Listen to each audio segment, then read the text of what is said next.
जय माता दी। जय श्री महाकाल, जय मां कामाख्या। हम गुरु कराल रुद्र तारा कौलाचार्य जी आप सभी का पुनः स्वागत करते हैं हमारे इस YouTube चैनल महातंत्र ज्ञान 2021 के अंदर। माँ भगवती कामाख्या देवी आप सभी का कल्याण करे, आप सभी खुश रहें, आबाद रहें, आप सभी के ऊपर कृपा माँ भगवती भवतारिणी स्वतः बनाती रहे। तंत्र साधना के क्षेत्र में हम गुरु कराल रुद्र तारा कौलाचार्य महाराज आप सभी को एक विशेष जानकारी प्रदान करना चाहते हैं, जो कि ज्यादातर साधकों के प्रश्न भी थे इस चीज से संबंधित। बच्चे हमसे ज्यादातर पूछते थे कि गुरु महाराज की हम महाकाली का पूजन करते हैं, स्वप्न में ज्यादातर हमको जो है शमशान, शव, मुर्दे और चिताएं और डेड बॉडीज वगैरह ये सब चीजें हमें बड़ी दिखाई देती हैं। हमें काले कुत्ते दिखाई देते हैं, सांप दिखाई देते हैं। फॉर रीजन ऑफ दैट हम ज्यादातर हमें क्या होता है कि ये चीजें हमारे रियल लाइफ जीवन में भी मतलब हमारे साथ होती रहती हैं कि महामाई का अगर पूजन करके निकले कि हम थोड़ी दूर तक आगे तक गए, हमें जो है कोई ना कोई ऐसा यथाकथित शव दिख गया, जो मतलब किसी की शव यात्रा जारी हो, हमें शव दिख गया रास्ते में जाकर के, तो वही हमारे माइंड में आगे रात को आके दिखने हमको लग गया। या फिर हम आगे गए तो कहीं से जहां पे मतलब शव के दाह संस्कार का सामान मिलता है, तो वो सामान जो है हमें जो है दिखना शुरू हो गया। वही मतलब हमें कफन दिखने शुरू हो गए, हमें मुर्दे दिखने शुरू हो गए, ऐसा लग रहा है कि हम जल में डूब रहे हैं, उसके आसपास चिताएं जल रही हैं। तो ये महाकाली पुजारियों के साथ, महाकाली साधकों के साथ ही क्यों होता है? आम सामान्य जनमानस के लोगों के साथ ये चीजें क्यों नहीं होता?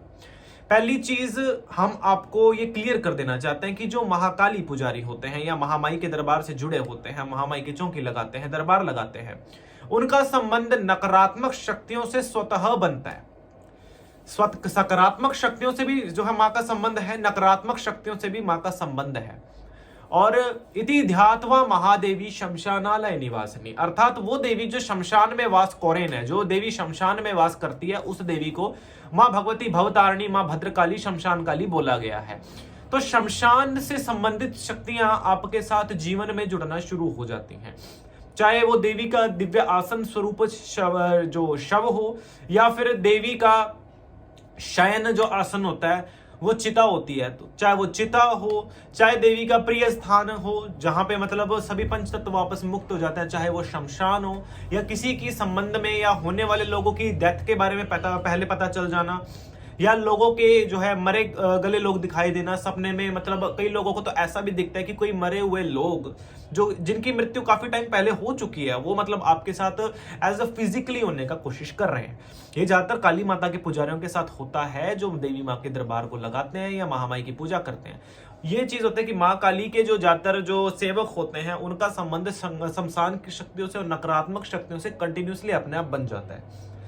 अब आप बाय चांस आप बोलेंगे कि गुरुजी हम तो कभी शमशान गए नहीं, हमने कभी चिताएं जलती नहीं देखी, फिर भी हमें स्वप्न में इन सब चीजों का एहसास होता है। ये चीज हम आपको क्लियर कर देना चाहते हैं कि माँ के साथ विराजमान वज्र डाकनी और वज्र योगनी, ये दोनों शमशान घाट की अधिष्ठात्री होती हैं। देवी का पूजन भले आप एक जो है अकेली का करो, लेकिन इसके साथ कंटिन्यूसली माँ की जो है सेविकाएं, गणिकाएं आपके साथ आती ही आती हैं। शमशान वासिनी देवी की जो गणिकाएं हैं वो शमशान में वास करने वाली हैं, और ये अपना भोग लेने के लिए जिस समय आते हैं तो इनके साथ अनेक प्रकार की नकारात्मक चीजें आपके साथ उड़ करके आती हैं, जो आपके साथ संपर्क स्थापित करना चाहते हैं, जो कि आपकी मृग तृष्णा को, अर्थात आपके स्वप्न के अंदर जो आपको इस प्रकार के दृश्य दिखाई देते हैं आपको इसके बाद। क्योंकि जिस समय ये शक्ति आते हैं, इनके साथ आने वाली नकारात्मक शक्तियां आपको अपना स्वरूप दिखाते हैं और आपके साथ कांटेक्ट करने की कोशिश करती हैं। इसमें क्या होता है कि ज्यादातर जो लोग होते हैं वो डर जाते हैं, भयभीत हो जाते हैं। तो देखिए, डरने वाली कोई बात नहीं है। जिन लोगों के साथ ऐसा होता है, माँ काली की पूजा करते और चाहते हैं कि ऐसे स्वरूप उनको ना दिखाई दे, ऐसे दृश्य उनको ना दिखाई दे, वो क्या कर सकते हैं? अपनी शिखा के बाल, चोटी के जो बाल होते हैं उस पे गांठ लगा करके उसको एक नारियल के ऊपर बांध करके 5.25 मीटर काले कपड़े के साथ, देसी शराब के साथ, और जो है उड़द का जो हलवा होता है या फिर जो उड़द के जो पापड़ होते हैं, काली मिर्च डले हुए, वो बैंगन की सब्जी होती है, ये सब बना करके आप कचौरी जो होती है ये माँ काली के मंदिर में चढ़ाएं डाकनी शाकनी के नाम का। जीवन में वापस से आपको कभी भी शमशानालय के दर्शन नहीं होंगे, ना ही शमशान की शक्तियां आपके पास कभी भी जीवन में संपर्क दोबारा से कर पाएंगी। तो ये ज्यादातर काली पुजारियों के साथ होता है और ये होना स्वाभाविक है। तो ज्यादातर बच्चे डरते हैं इन सब चीजों से। डरने की कोई जरूरत नहीं है, घबराने की कोई जरूरत नहीं है। महामाई का नाम लीजिए, महामाई से बड़ा कोई नहीं है। भगवती के साथ जुड़ी हुई शक्तियां आपके साथ संपर्क करेंगी, तो डरने वाली कोई बात नहीं है। अब एक इंपॉर्टेंट सूचना जो सभी के लिए जरूरी है, माँ भगवती के महाशाक्ताभिषेक संस्कार जिन बच्चों के हो चुके हैं और जो बच्चे हमसे 2 साल से या 3 साल से ऊपर दीक्षित हो चुके हैं, उन बच्चों को ज्यादातर अपना पूर्णाभिषेक संस्कार कर लेना चाहिए इस समय पे, क्योंकि 1.25 साल से ऊपर जिनका हो जाए उनको महापूर्णाभिषेक संस्कार करना कंपलसरी हो जाता है, क्योंकि ज्यादातर इतने समय में ज्यादातर बच्चों को अपने पूर्ण मंत्र मिल चुके होते हैं। तो वो पूर्णाभिषेक संस्कार अपना कर लें। दूसरा, जिनको महाकाली की अब जो है दीक्षार्थ चाहिए, क्योंकि अब कुछ समय के बीच में, क्योंकि अब महामाई का बड़ा मंदिर भी बनने जा रहा है सभी के लिए, और सभी का कुछ ना कुछ उसमें सहयोग होना चाहिए। हम किसी से धन की मांग नहीं करते, हम नहीं बोलते कि आप माँ के मंदिर के लिए हमें कुछ दान दीजिए, हम नहीं बोलते कि आप हमें कुछ भी दीजिए। आप अपनी श्रद्धा से जो चाहें उस मंदिर में एज ए धन के रूप में नहीं, किसी भी वस्तु के रूप में, एज ए आप भले आप अपनी श्रद्धा की 2 ईंट उस मंदिर में रख करके जाते हैं, तो वो भी आपका उस मंदिर में सहयोग कहलाता है, तो ये आपकी दक्षिणा कहलाई जाएगी। तो गुरु दक्षिणा स्वरूप हम ये सब चीजें सभी से लेंगे। तो दरबार पे आकर के वो हमसे इस प्रकार से दीक्षा ग्रहण कर सकते हैं, मात्र मूल मंत्र की दीक्षा, याद रखिए।